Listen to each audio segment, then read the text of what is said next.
Hello, everybody. It's December 21st, 2023, and welcome to today's edition of AFSI Talks. Today, on behalf of AFSI, our executive producer, my sister, Judy Kadish Freedman. Is that how you do it? Judy Freedman Kadish.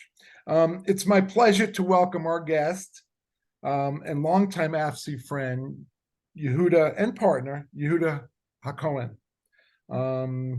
Yehuda is a partner with AFSI on our Netzah program, I think through his Vision Movement organization.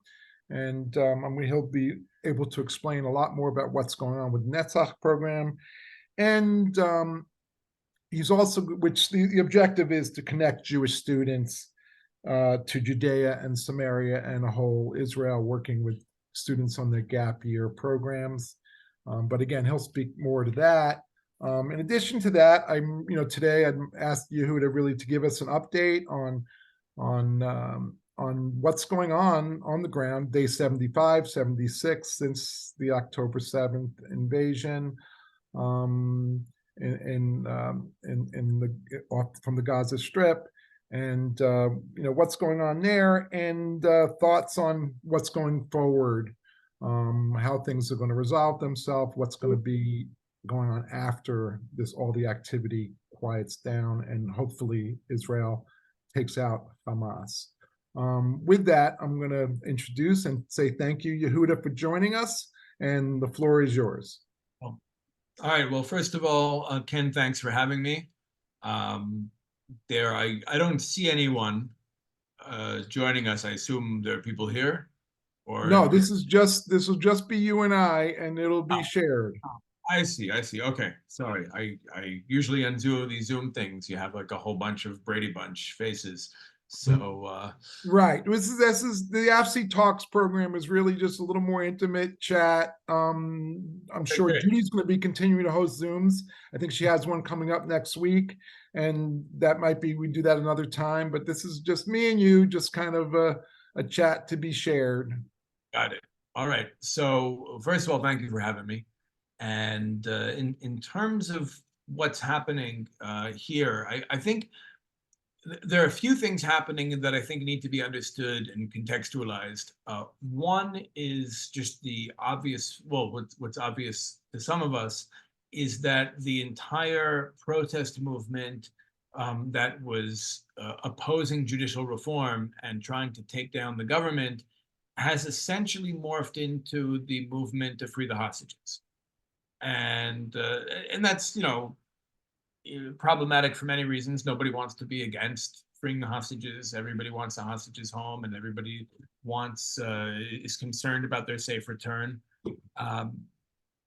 The problem is sometimes when movements are really advanced to promote an agenda other than what they appear to be promoting on the surface, we have to ask what's really going on.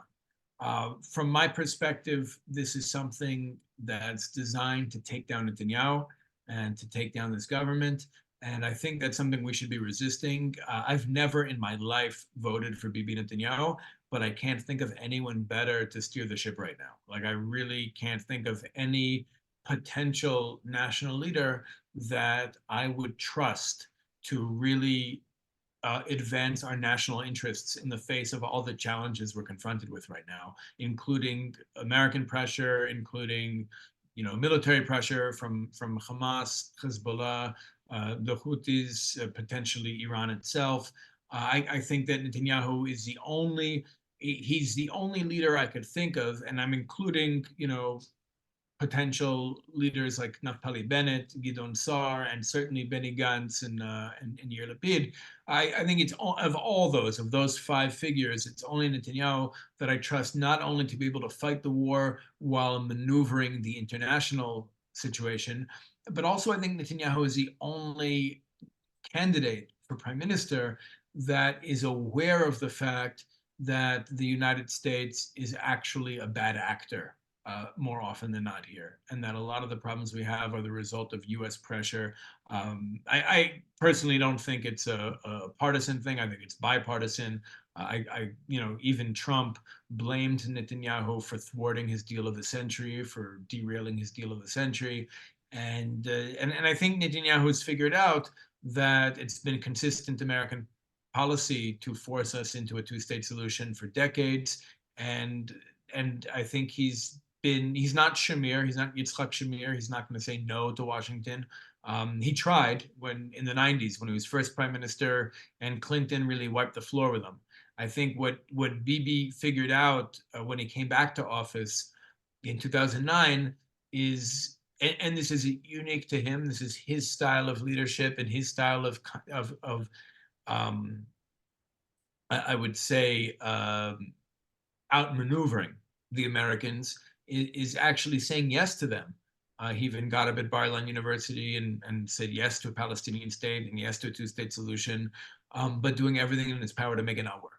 And that's, it doesn't, it's not my ideal approach. It doesn't look great. I wouldn't necessarily call it honorable, but it might be the best we can hope for under the current circumstances. And so too with this war. I'm hoping that I'm hoping that Netanyahu understands that we need to actually reverse the disengagement of 2005. That there's no way we can keep this country safe, especially the south of our country, without Gaza firmly under Israeli sovereignty, that Gaza has to really be under Israeli control. Obviously, I think that requires us to ultimately rebuild Gush Katif, rebuild the Jewish communities that were destroyed. I don't think that's going to happen right away. I don't think that, I think what's a more likely scenario is that we hold on to Gaza because there's no other option. And there really is no other option. I think that there are plenty of really intelligent, experienced military, quote unquote, experts who've been working very hard, who've been working tirelessly to try to find an alternative solution to Israel controlling Gaza, and they just can't find one because there is no other solution. And it's true that the Americans don't want us in Gaza long term. And I think a lot of our military experts have spent their careers trying to really close the gap between US demands and what they know we need for our own security. And in this case, I'm not sure they can close that gap. So what will probably, I think what we can expect, assuming that Netanyahu is able to stay in office long enough, I think what we can expect is Israel to remain in Gaza without saying we're remaining in Gaza. Just there's no option to pull out. We're in phase 3. Once we enter phase 3 of the war, which is going to be a much lower grade of fighting, meaning a lower flame on the fighting. It'll be more like we're just in control and doing missions and surgical strikes, and not like a ground invasion as phase 2 was, or aerial bombings as much as phase 1 was. And I think that in phase 3, it'll be kind of a situation that everybody acknowledges could actually go on for years, that Israel's just in control. And hopefully as those years go by, hopefully as those years go by, two things will happen. Number one, Israeli society will shift. And I think that's very much relevant to the fighting we saw over the last year over the Supreme Court, the judicial reform. It wasn't really over judicial reform. I think it was much more about the direction this country is moving in, right? Like whether or not this is going to be, an outpost of Western civilization, or is it going to be something uniquely Jewish? And that's what I think the fight was really about. I mean, that's one way of framing it. One could frame it, somebody from Tel Aviv can tell you, are we going to be a sane, normal country, or are we going to be a Jewish Iran? Like really, everybody's got their perspective. But essentially, that's what it comes down to. Like in our Parshiot this time of year, this is a confrontation between Yehuda and Yosef over Binyamin. Binyamin being the future of the country, the next generation. What is the state of Israel going to look like? And the fact of the matter is, some of us have had more kids than others, and there seems to be a demographic trajectory in Israeli society that seems to be heading in the direction of more connection to our roots, more connection to living in Jewish history psychologically, and understanding the fact that we came back to life after 2,000 years as being historically significant, as being historically meaningful. And I think as Israel moves in that direction, the likelihood of Israelis wanting to remain in Gaza is stronger. And simultaneously, I think, I don't know how it looks from where you are, but I think it looks inevitable that the U.S. empire's global power will wane, and I think that also means that the American influence over Israeli policy will weaken and soften. And if that's the case, then we're more likely to be able to remain in Gaza and rebuild Gush Katif. So, first of all, you've been in Israel 20 plus years, or in Judea 20 plus years. I'm an occasional visitor. I'll be there again next month. But pretty much, aside from choosing Netanyahu over any other potential leader, which I don't disagree with, but it would be hard for me to state emphatically that he is the only one or the best one. I agree with pretty much everything you said, and I see what you're saying, and the extension of the protests to the folks whose main emphasis is bringing back the hostages, and of course it's hard to not want the hostages back, but what do you sacrifice at that end, and so on and so forth. So my question really is to you, going along at this point with the American question, with our influence, which certainly the current administration's influence, and I didn't like from day one when they came out and said don't. I was like, okay, don't what, but I didn't love it from then, and I didn't trust it from then, and maybe it'll get better going forward in next year and so forth. But do you think Israel can stand firmly against the influence of the America and the calls for ceasefires and two-state solutions and non-occupation of Gaza? Because the calls for Israel reoccupying Gaza, I think, will be very loud. So what's your sense for Israel's conviction about standing firmly against that? I think part of our challenge here in Israel is that a strong percentage of the population is very connected to our identity, to our history, to our roots, to our destiny, but don't understand how the rest of the world functions at all. They're extremely provincial. And then you have another sector of the country, which is the more dominant sector, that controls our economy, controls our high-tech industry, controls our army, Shabak, police, Mossad, journalists, Supreme Court justices, academics, etc., that have maybe very weak roots connecting them to their identity, but definitely understand how the world functions and feel connected to the rest of the world. That's that's kind of the conflict between Yehuda and Yosef, right? Yehuda being the more provincial but deeply rooted Jews, as opposed to Yosef with the weaker roots, but the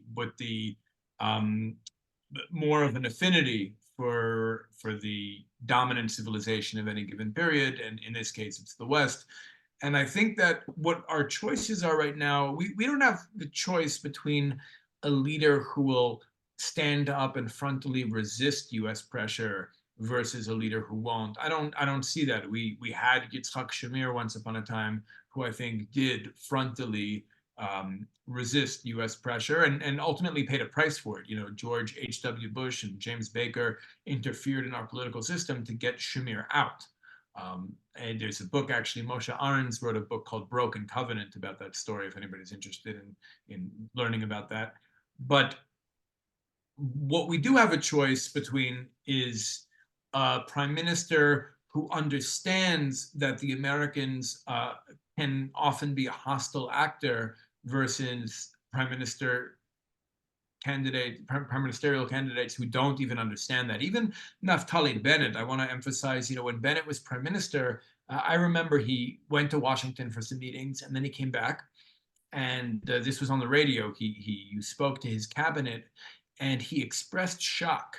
Bennett, as prime minister, expressed shock that the U.S. administration appears to be principally opposed to Jewish building in Judea and Samaria.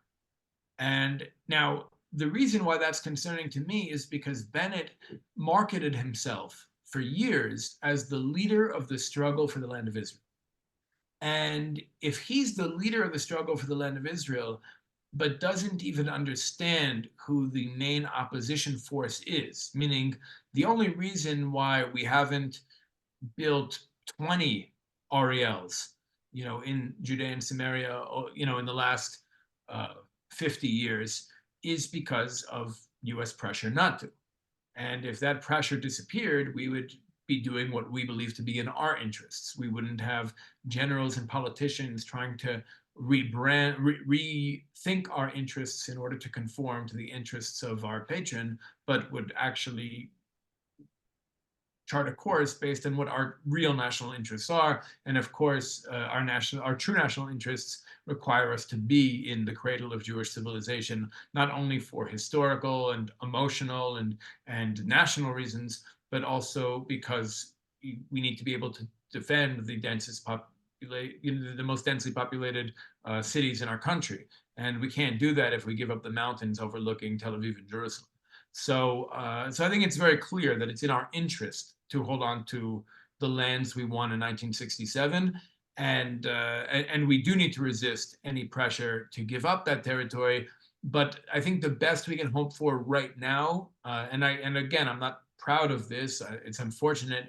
I just being realistic, because I might consider myself a little bit of a revolutionary, and I think a revolutionary has to be very realistic about the current situation, even if we hope to move that situation, even if we want to move the reality towards the ideal, we have to know what the reality is at present. And at present, I think the best we can hope for is a prime minister who tries to tries to slither out of America's control and tries to kind of trick the Americans and pretend he's going along with their agenda, but in the end doesn't. I think that's really the best we can hope for right now, and that's Netanyahu. And that's still better than a prime minister who doesn't even realize that they're a hostile actor and doesn't even realize that the policies they're trying to force on us are actually not good for us. At the end of the day, I do think Netanyahu has done a great job being ambiguous about whether or not he is an ideologue or merely a self-serving political animal. I think he intentionally has left room for people to paint him as the latter, but I suspect he's actually the former. I suspect that deep down, Netanyahu has an ideological compass that might not be my compass, but he has a compass, and I know what it is. I think he's a revisionist Zionist. I think he sees himself as a student of Zev Jabotinsky. And I think, therefore, he's loyal to the principles of Zev Jabotinsky, especially when it comes to the land of Israel. I think that deep down, that's how he sees himself and where he sees himself taking the state of Israel. But I don't think he would say so out loud, because I think if that was clear, if he was an ideologue, he might be taken out. Yeah, it's a good point, because I mean, I have people who don't understand the situation very well. I live in I live in a Jewish world, but I also live in a very non-sectarian world. And people are like, why does it have to be war? Why does it be war? And they point out Netanyahu's pleasure with the American administration. And I'm like, well, he's got to kind of make it like that way. It's a gentle balance. Moving on to another question. I know that you like to, you're a big proponent of a one-state solution, right? I mean, it's hard to be a proponent of a two-state solution at this point in time, and I don't think anybody that understands the situation at all is in that camp. But can you share your vision for like a one-state solution and how you think it would be best affected, or put into place and run? Right. Unfortunately, I have to admit that I'm not sure that the Jewish people are psychologically ready for the one-state solution that I envision. I definitely think we need to avoid moving towards a two-state solution, because that would be counterproductive, to say, to put it mildly. I think what we see happening with Gaza today would be infinitely worse if we were to give up Judea and Samaria. So we have to avoid moving towards a two-state solution, but at the same time, I think I think part of the problem, first of all, I think we have to acknowledge that the Palestinians aren't going anywhere.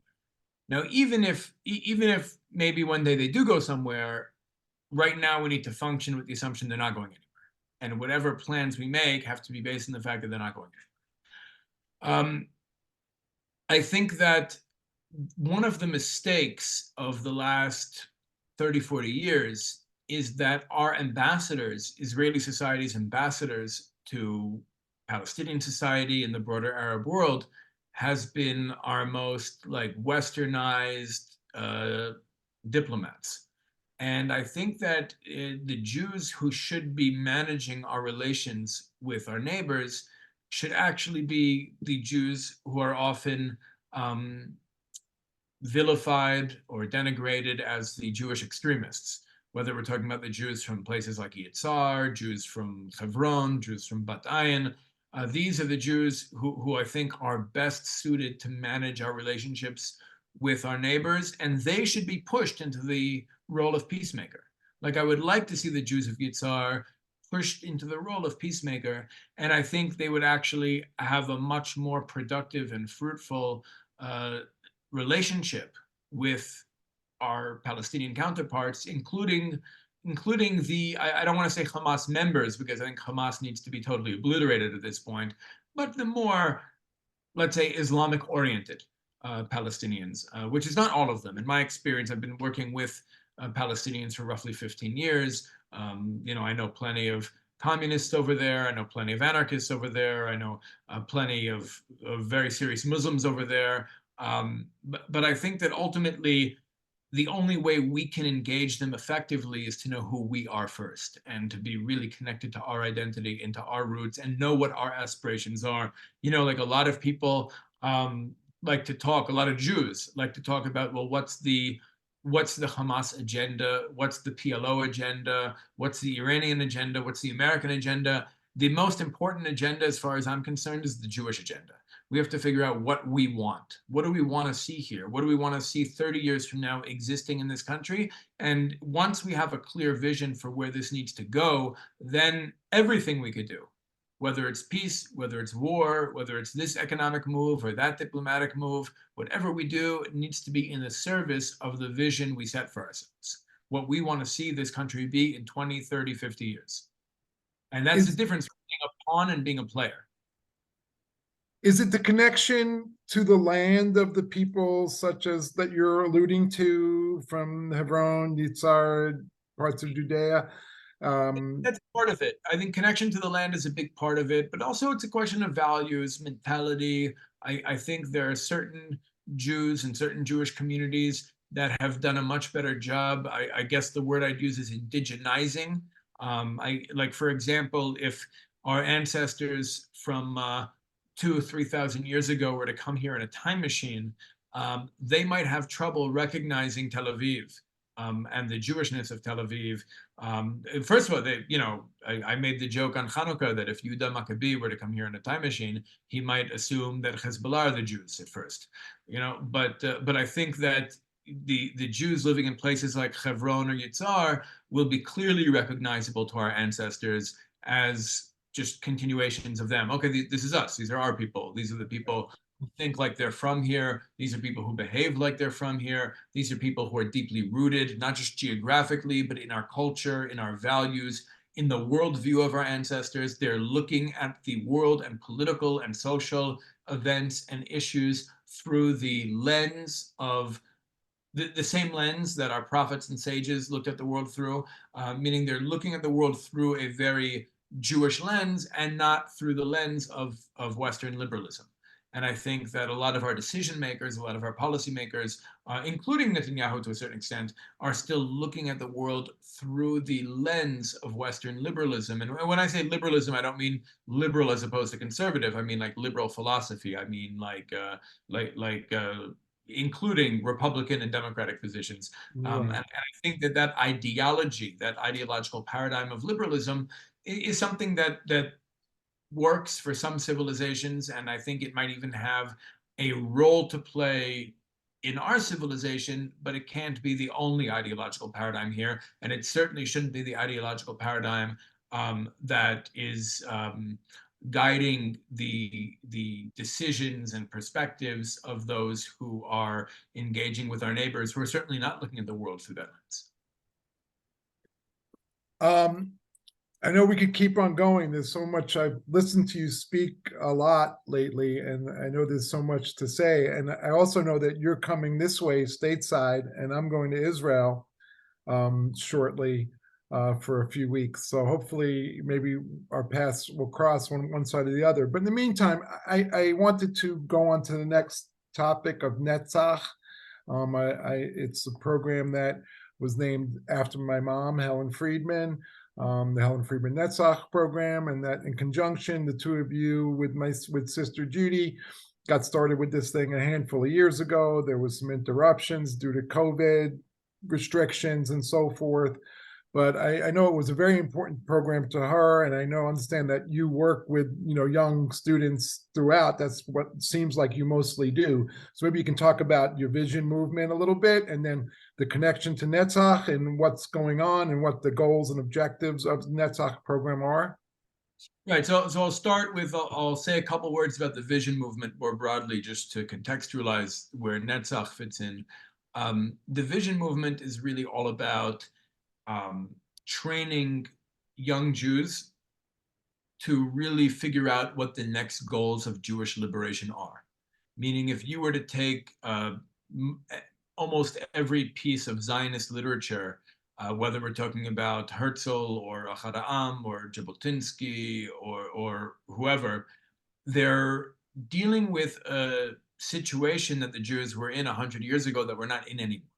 Meaning the problems of the Jewish people in Europe 120 years ago are not our problems today.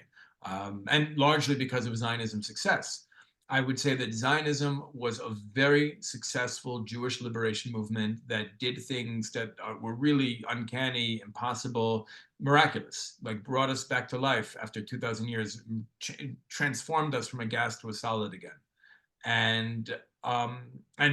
But I would say that once we reached 1967, Zionism, and when I say Zionism, I'm really talking about a very specific set of ideas that kind of formed around the movement that Herzl started. That no longer has direct relevance to where we are in history, to our chapter of history. And what I think we need to do, which no other organization is really doing, is put our best and brightest young people in the position of formulating the next ism of Jewish liberation, the next, to create the next Jewish liberation movement, essentially, to really think about what are the goals of Jewish history, what's our mission in history, what's already been achieved, what's left to accomplish, what's standing in the way, and how do we actually smash through those obstacles.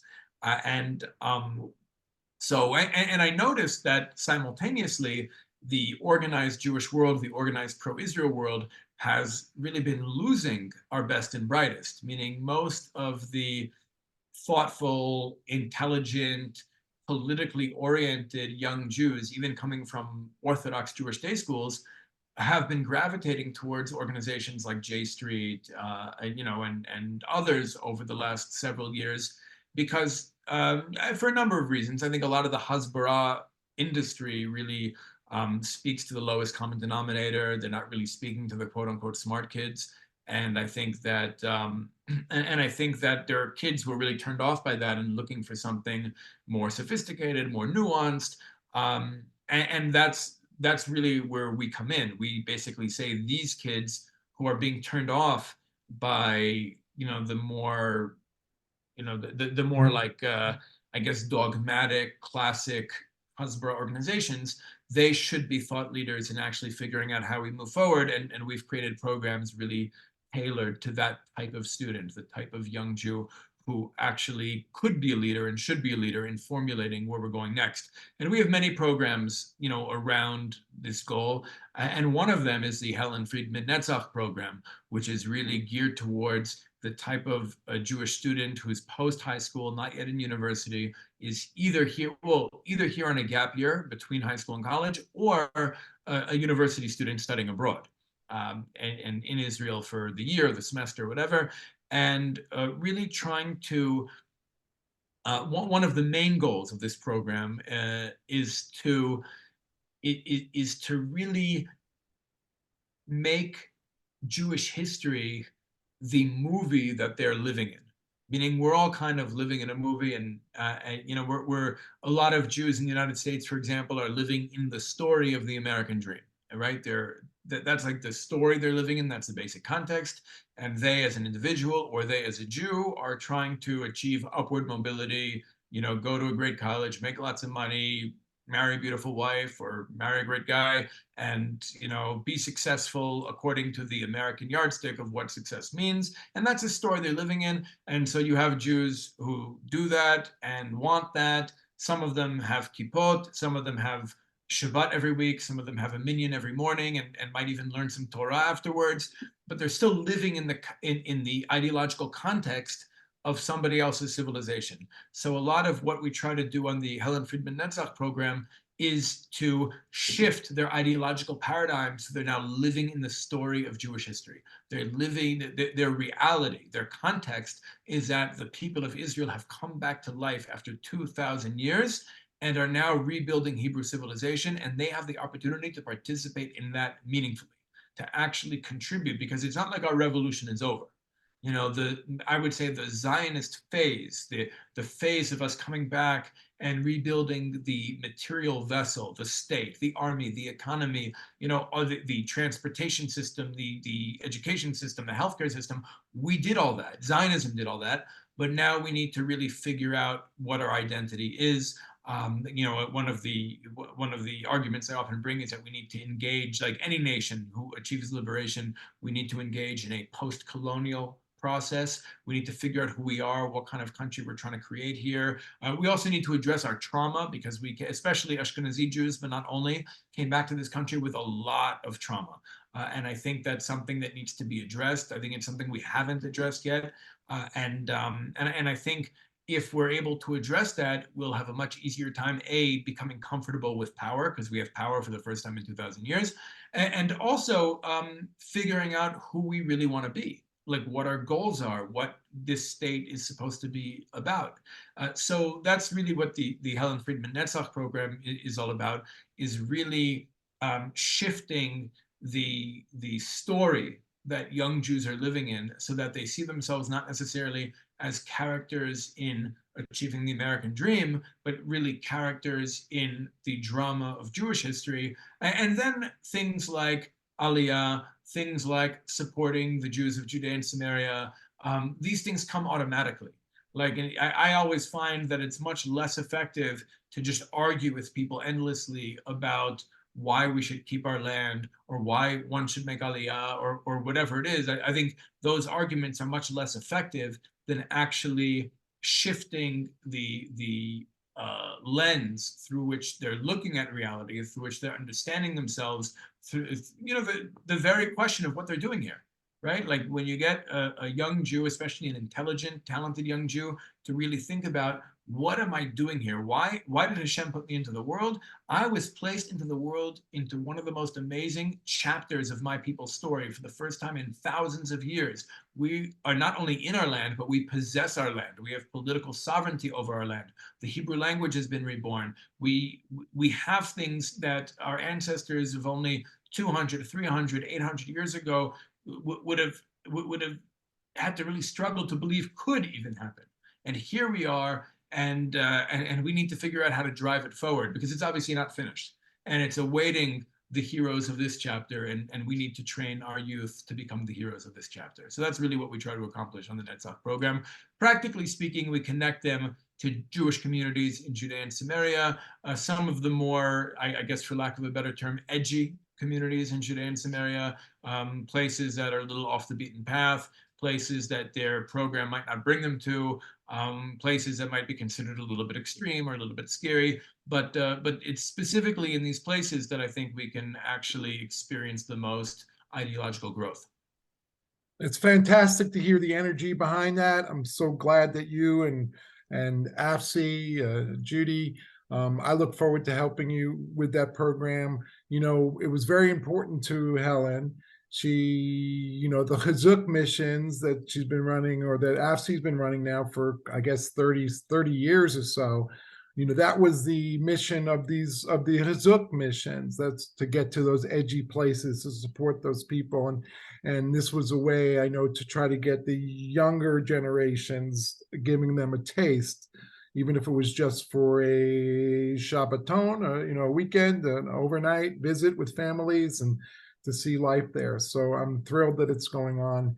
And I really thank you for your time today. It was wonderful to have a chance to speak with you, and to hear, some of your thoughts and perceptions of what's going on. I know that a lot of them are very thoughtful and well based, and it's great that you shared them. And I hope to get to see you on our next Hizuk mission, if not before. And with that, maybe you want to make a final thought for the AFSI group as we close out 2023. I know we're on a different year in Israel, but I guess the main thing, look, things are very fluid right now. I think it's very important to understand that for 18 years or 16 years, whatever it is, we didn't respond to Hamas, to Hamas aggression, largely because they did something that's never really been done before. They combined the tactics of an anti-colonial guerrilla force with the resources of a state actor. And they basically built this network of tunnels underneath their most densely populated civilian centers. So Israel's known for over a decade and a half, that the only way we can take out Hamas is by cutting through thousands of civilians. Like, we've known that, and we haven't been willing to do it because either because we care about Palestinians in Gaza, or because we care about how we'll look killing them. I don't know. It depends on the administration, I suppose. But what Hamas did on Simchat Torah on October 7th really left us with no choice. I think almost all of Israeli society across the board understands that we can't allow Hamas to exist. They can't exist anymore. I think a lot of us also understand, I hope a lot of us understand, that we need to be there. We need to be in Gaza in order to provide security to our country. And I think that now that we're finally engaged in this, now after almost 2 decades, really, since the disengagement, since the expulsion, where it looks like we finally might go back, I think we have a requirement, especially those of us who've been in the front line, in the forefront of the struggle for Judea and Samaria and Gaza over the decades. We have to really try to define what it is we want here, like what we want this country to be, what we want the state of Israel to look like 20, 30, 50 years from now. And we have to think about very strategically, how do we get there, point by point? What are the real obstacles? What are the real pressures? What are the real, what are the potential opportunities? Who are the potential allies? And I think sometimes the answers we'll discover are very counterintuitive, but it's important that we really think scientifically, think strategically, and try to figure out the most effective, practical way to drive reality to what we want to see here, to the reality we want Israel to be. Thank you so much, Rabbi Yehuda HaKohen. We'll look forward to speaking with you next time. Wish you a Shabbat Shalom, and all good things to you and your family. All right, to you as well. Shabbat Shalom. Thanks for having me.